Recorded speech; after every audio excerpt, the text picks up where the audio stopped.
নদিয়া থেকে গৌরহরি এসেছে। গৌরহরি তুমি তো জানো না, আমাদের এই রামানন্দ রায় প্রভাবশালী লোক। স্নান করতে যখন যায় তার পিছনে ব্রাহ্মণরা বৈদিক মন্ত্র পাঠ করতে করতে যায়, তার পিছনে পিছনে বাজনা বাজাতে যায়, দোলায় চড়ে পালকিতে চড়ে যায় রামানন্দ রায়। সেই রামানন্দ রায় কত বড় ভক্ত আমরাও জানতাম না। সেই নবদ্বীপ থেকে পুরীধাম হয়ে একজন সন্ন্যাসী, নবীন সন্ন্যাসী এসছে, সবাই বলে গৌরহরি গৌরহরি, শ্রীকৃষ্ণ চৈতন্য। রামানন্দ রায় দেখি সারাদিন 10 দিন ধরে দেখি প্রত্যেক দিন সন্ধে হলে তার কাছে গিয়ে বসে থাকে।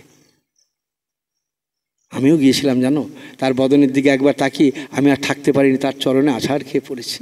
আর কি শান্তি, তার চরণ স্পর্শ করার সঙ্গে সঙ্গে আমার দেহটা যেন শীতল হয়ে গেছে। ওই যে বললাম সংসার দাবানলে দিবানিশি হিয়া জলে, আমার সে জ্বালা যন্ত্রণা সব মুছে গেছে। যাও না দাদা, দেখ কী যে বলিস, আমার স্ত্রী পুত্র পরিবার কত সুন্দর বাড়ি বানিয়েছে দেখেছিস, ভোগ করবো না? এখন কি বয়স হয়েছে নাকি ওইসব করার? পরদিন সকালবেলা উঠে থেকে গায়ে একটু চুল কাচ্ছে, ফুসকুরি মতন হয়েছে। যত বেলা বাড়ে আস্তে আস্তে বাড়ে। সন্ধ্যাবেলার দিকে গায়ের যন্ত্রণা, পরদিন সকালবেলা দেখে সারা গায়ে ছেয়ে গেছে। লোকজন দেখে বলছে আরে কী হয়েছে? প্রথমে দেখেছে স্ত্রী, তোমার গায়ে কী হয়েছে? কী জানি বুঝতে পারছি না তো, দাঁড়া পাড়া থেকে কবিরাজকে ডেকে আনি। কবিরাজ এসে বলে এই সর্বনাশ, কাছে যাবে না, কাছে কেন? কুষ্ঠ হয়েছে, ওকে আলাদা ঘরে থাকতে দাও, বাড়ির বাইরে। ছোঁয়াচে রোগ, যার ছোঁয়া লাগবে তারই হয়ে যাবে। তাই ছেলে বউ মিলে বাড়ির বাইরে একটা চালা করে দিয়েছে, টিনের চালা। বাড়িতে এসি ঘর, কিন্তু এসি ঘরে থাকার আর ছেলে বৌমা আসে, বউ বলছে শোনো গো, ওগো শোনো, ছেলে দুটো তো মানুষ করতে হবে, তোমার এই ছোঁয়াচে রোগ হয়েছে, তোমার তো বয়স হয়ে গেছে, ছেলেদের সারা জীবন পড়ে আছে, ওদেরও যদি ছোঁয়া টোয়া লেগে হয়ে যায়, তুমি কটা দিন এই বাইরে থাকো, বাইরে একটা টিনের চালা তুলে দিয়ে খাবার টাবার সব তোমার ওখানে দিয়ে আসবো, তুমি কিন্তু আর ঘরে এসো না, তুমি আর ঘরে এসো না। বাইরে জায়গা করে দিয়েছে। আস্তে আস্তে দেখতে দেখতে 7 দিনের মধ্যে সারা গা কুষ্ঠতে পচে গলে গেছে, দুর্গন্ধ। স্ত্রী পুত্ররা তারা খাবার দিতেও আর যায় না। লোকজন রাস্তা দিয়ে যদি কাউকে পায় তাকে দিয়ে খাবার দূরের থেকে ছুড়ে দেয়, না হলে আর খাবার দেয় না। সে কি, আমার স্ত্রী, আমার পুত্র, আমার ভাই বলল গৌরহরির কথা। গৌরহরি নাকি সবাইকে আপন করে নেয়, তিনি নাকি দয়ালু, তিনি নাকি কৃপালু, তিনি নাকি কৃপা সিন্ধু। পতিত পাবন, পতিত অধম পতিত যে যায় তার কাছে, তাকেই সে আপন করে নেয়। আমি তার কাছে গেলাম না, তার কাছে শুনলাম না।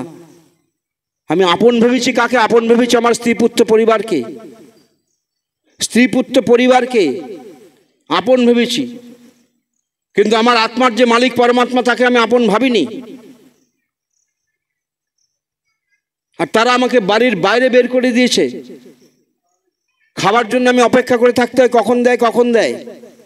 সন্ধ্যা পর্যন্ত দেয় না, হয়তো ভুলেই গেছে। কোথায় আছে সেই গৌরহরি? যাই তো দেখি গৌরহরির কাছে। গৌরহরি নেয় নাকি কুষ্ঠব্যাধিতে জর্জরিত হয়ে গেছে। ভাই বলল সবাইকে নাকি সে কোল দেয়, সবাইকে। ভোরবেলায় রাত্রি থাকতে থাকতে কাউকে কিছু না বলে সেই বাইরের চালাঘর থেকে বেরিয়ে পড়েছে বাসুদেব, বেরিয়ে পড়েছে। অসহ্য যন্ত্রণা শরীরে, কুষ্ঠব্যাধি, অন্ধকারে হোঁচট খেয়ে পড়ে গেছে রাস্তায়। উঠতে গিয়ে দেখে তার এই গায়ে থেকে, মাথা থেকে পোকা হয়ে গেছে, গায়ে পোকাগুলো পড়ে গেছে।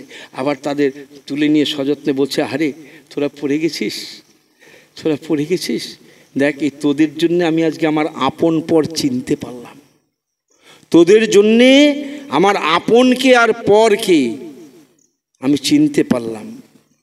তুলে এনে আবার তার সেই পচা গলার দেহের মধ্যে বসিয়ে দিচ্ছে, তার মাথায় বসিয়ে দিচ্ছে। তোরা এখান থেকে যাস না, তোরা যতদিন থাকবি, তোদের যতদিন আমাকে এই দৈহিক যন্ত্রণা দিবি, ততদিন আমি বুঝতে পারবো আমার আপনকে আর পরকে। এই যন্ত্রণা না হলে তো আমি বুঝতে পারতাম না আমার কি আপন। যাদের আমি আপন বলে সর্বস্ব দিয়েছি, সারা জীবন উৎসর্গ করে দিয়েছি, তোদের জন্য আজকে বুঝতে পারলাম তারা আমার আপন নয়। তারা আমার প্রকৃত আপন নয়। হাগর হাগর বলে রাস্তায়, হাগর হাগর বলে রাস্তা দিয়ে হাঁটছে বাসুদেব। অন্তর্যামী প্রভু জানতে পারলেন যে বাসুদেব আসছে, কুষ্ঠরোগী বাসুদেব। চলে গিয়েছিলেন কাশী মিশ্র বাড়ি থেকে অনেকটা দূরে চলে গিয়েছিলেন, আবার ফিরে এসেছেন।